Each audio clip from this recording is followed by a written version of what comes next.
एक समय था जब मिडिल ईस्ट के दो देश ईरान और इजराइल सिर्फ दोस्त ही नहीं बल्कि एक दूसरे के सबसे बड़े साथी थे। लेकिन आज ये दोनों एक दूसरे को खत्म करने की बात करते हैं। मिसाइल्स, धमकियां और शैडो वॉर। आखिर ऐसा क्या हुआ कि दोस्ती इतनी गहरी दुश्मनी में बदल गई? यह कहानी है एक ऐसी दोस्ती की जो सियासत, धर्म और ताकत के बीच कहीं खो गई। 1940 के दशक के अंत और 1950 के शुरुआती दौर में जब इजराइल एक नया देश बना, तब दुनिया के ज्यादातर मुस्लिम देश उसके खिलाफ थे, लेकिन ईरान उन सब से अलग था। उस वक्त ईरान पर राज करता था शाह मोहम्मद रजा पहलवी और उसकी सोच आधुनिक थी, पश्चिमी देशों के साथ दोस्ती रखने वाली। ईरान ने इजराइल को आधिकारिक तौर पर मान्यता दी और धीरे धीरे दोनों के बीच मजबूत रिश्ते बन गए। यह सिर्फ कूटनीति तक सीमित नहीं था। ईरान इजराइल को तेल की सप्लाई करता था और इजराइल ईरान को टेक्नोलॉजी और खुफिया जानकारी देता था। दोनों देशों के नेताओं के बीच गुप्त बैठकें होती थीं। उनकी एजेंसियां मोसाद और सावाक मिलकर काम करती थीं। यह एक छुपा हुआ गठबंधन था जिसके बारे में आम लोगों को ज्यादा जानकारी नहीं थी, लेकिन सब कुछ बदलने वाला था। 1979 एक ऐसा साल जिसने मिडिल ईस्ट का भविष्य हमेशा के लिए बदल दिया। ईरान में एक बड़ी क्रांति हुई जिसे कहा जाता है इस्लामिक रिवॉल्यूशन।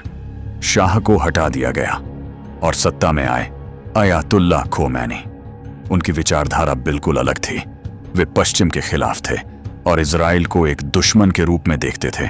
उन्होंने आते ही इजराइल के साथ सारे रिश्ते तोड़ दिए, दूतावास बंद कर दिया गया और ईरान ने खुलेआम इजराइल के खिलाफ बोलना शुरू कर दिया।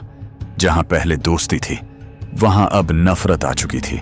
ईरान ने इजराइल को अवैध राज्य कहा और फिलिस्तीन के समर्थन में खड़ा हो गया। यह सिर्फ बयानबाजी तक नहीं रुका। ईरान ने मिडिल ईस्ट में ऐसे समूहों को समर्थन देना शुरू किया जो इजराइल के खिलाफ लड़ रहे थे, जैसे कि हिजबुल्लाह और बाद में हमास। इजराइल के लिए यह एक सीधा खतरा था। अब दोनों देश एक दूसरे के सामने सीधे नहीं बल्कि प्रॉक्सी वॉर के जरिए लड़ने लगे। लेबनान, सीरिया, गाजा, ये सब युद्ध के मैदान बन गए। समय के साथ यह दुश्मनी और गहरी होती गई। इजराइल ने ईरान के परमाणु कार्यक्रम को अपने लिए सबसे बड़ा खतरा माना। उनका मानना था कि अगर ईरान परमाणु हथियार बना लेता है तो वह इजराइल के अस्तित्व के लिए खतरा बन सकता है। इसलिए इजराइल ने कई बार ईरान के परमाणु ठिकानों पर साइबर हमले किए। वैज्ञानिकों को निशाना बनाया गया।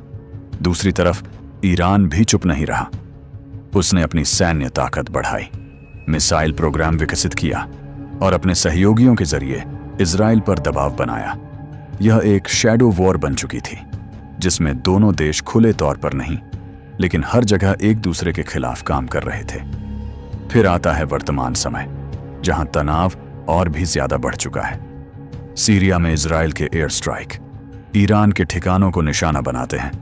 ईरान के ड्रोन और मिसाइलें इजराइल के शहरों तक पहुंचने की कोशिश करती हैं और हर बार दुनिया एक नए युद्ध के खतरे में आ जाती है। सबसे दिलचस्प बात यह है कि यह दुश्मनी सिर्फ राजनीति या जमीन की नहीं है। इसमें धर्म, विचारधारा और ताकत का भी बड़ा रोल है। ईरान एक इस्लामिक गणराज्य है जो खुद को मुस्लिम दुनिया का नेता मानता है। वहीं इजराइल एक यहूदी राष्ट्र है जो अपनी सुरक्षा के लिए हर कदम उठाने को तैयार है। दोनों के बीच भरोसा नाम की कोई चीज नहीं बची। एक तरफ ईरान कहता है इजराइल को खत्म होना चाहिए, दूसरी तरफ इजराइल कहता है ईरान को परमाणु शक्ति बनने नहीं देंगे।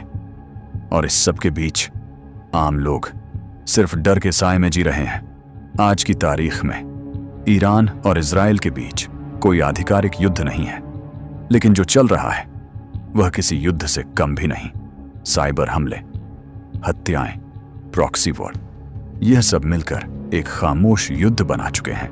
और सबसे बड़ा सवाल आज भी वही है, क्या कभी ये दोनों फिर से दोस्त बन सकते हैं या फिर यह दुश्मनी एक दिन पूरी दुनिया को एक बड़े युद्ध में धकेल देगी?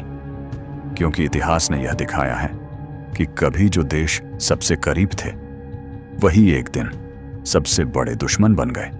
और ईरान और इजराइल की कहानी इसी सच का सबसे बड़ा उदाहरण है।